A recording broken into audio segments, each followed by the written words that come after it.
देश का मिजाज वेस्ट। नमस्कार। लेट्स माइक देश का मिजाज और खबरें वेस्ट से। राजस्थान की वित्त मंत्री दिया कुमारी ने विधानसभा में राज्य सरकार का बजट पेश किया। बजट सरकार ने अपने बजट में राज्य के इंफ्रास्ट्रक्चर को मजबूत करने और विकसित भारत 2047 के लक्ष्य को हासिल करने की दिशा में महत्वपूर्ण कदम उठाए हैं। उप मुख्यमंत्री एवं वित्त मंत्री दिया कुमारी ने बजट प्रस्तुत करते हुए व्यापार, शिक्षा और बुनियादी ढांचे पर मुख्य रूप से फोकस किया। दिया कुमारी के अनुसार बजट का मुख्य फोकस व्यापार, शिक्षा और इंफ्रास्ट्रक्चर पर है, ताकि राज्य को आर्थिक रूप से सशक्त बनाया जा सके। बुनियादी ढांचे के सुदृढ़ीकरण और नवीकरणीय कार्यों के लिए भी अलग से 500 करोड़ रुपए का प्रावधान रखा गया है। वरिष्ठ आर्थिक विश्लेषक शंकर अग्रवाल ने बजट को विकास का रोडमैप बताते हुए कहा कि इसमें समाज के सभी वर्गों को ध्यान में रखा गया है। आज जो राज्य की वित्त मंत्री दिया कुमारी जी ने जो बजट पेश किया है, तो उसमें राजस्थान के विकास, आगे के विकास का रोड मैप तैयार किया है। उन्होंने शिक्षा, स्वास्थ्य, रोजगार, इंफ्रास्ट्रक्चर पर बजट में विशेष जोर दिया है।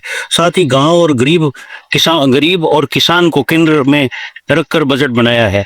प्रस्तुत बजट में महिलाओं को, युवाओं को, उद्यमियों को, किसानों को, सभी तरह के लोगों को और स्वास्थ्य और शिक्षा खासतौर से सभी लोगों का ध्यान रखते हुए कुछ न कुछ प्रावधान किए हैं, जो कि पिछले प्रावधानों से काफी आगे है। तो इससे ये स्पष्ट झलकता है कि राज्य सरकार की मंशा बिल्कुल साफ है कि राज्य के विकास के साथ साथ में और आम आदमी को भी राहत मिले। जिसमें आप ये समझ सकते हैं, इस रूप में भी समझ सकते हैं कि किसी तरह का कोई नया कर राज्य की जनता के ऊपर नहीं थोपा गया है, बल्कि स्टैम्प ड्यूटी और इनमें जो टैक्स लगता है उसको भी आधा किया गया है। तो इसलिए निश्चित ही ये आम जनता के लिए राहत वाला और राज्य के विकास के लिए एक रोड मैप तैयार होगा। राजस्थान के दौसा जिले में देर रात हुए भीषण सड़क हादसे में 6 लोगों की मौत हो गई। हादसा जयपुर आगरा नेशनल हाईवे पर कलाई गांव के पास देर रात करीब 11 बजे हुआ।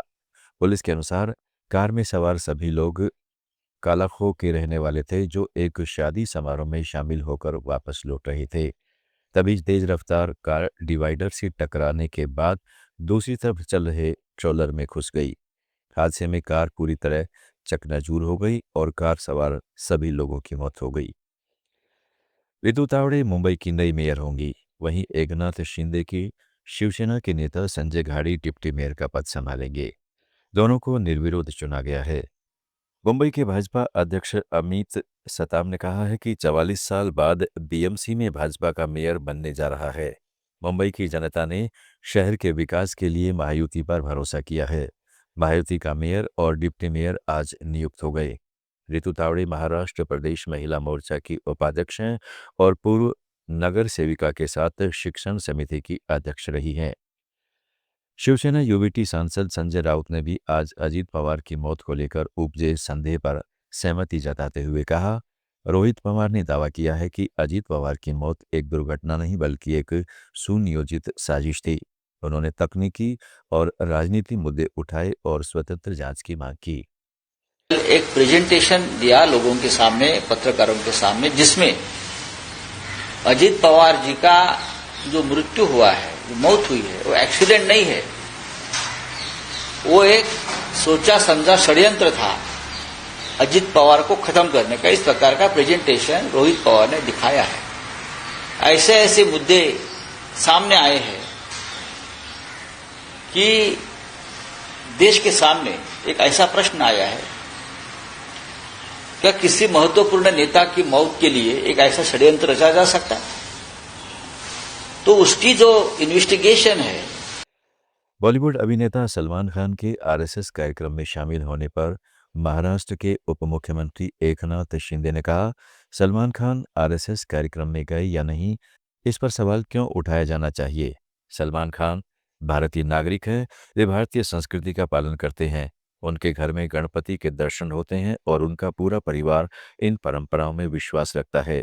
मुझे नहीं लगता कि इसमें कुछ गलत है, बल्कि यह बिल्कुल सही है।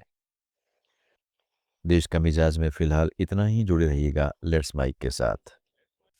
आप सुन रहे थे let's mike more than radio. Follow कीजिए हमें हमारे सोशल मीडिया प्लेटफॉर्म्स पर।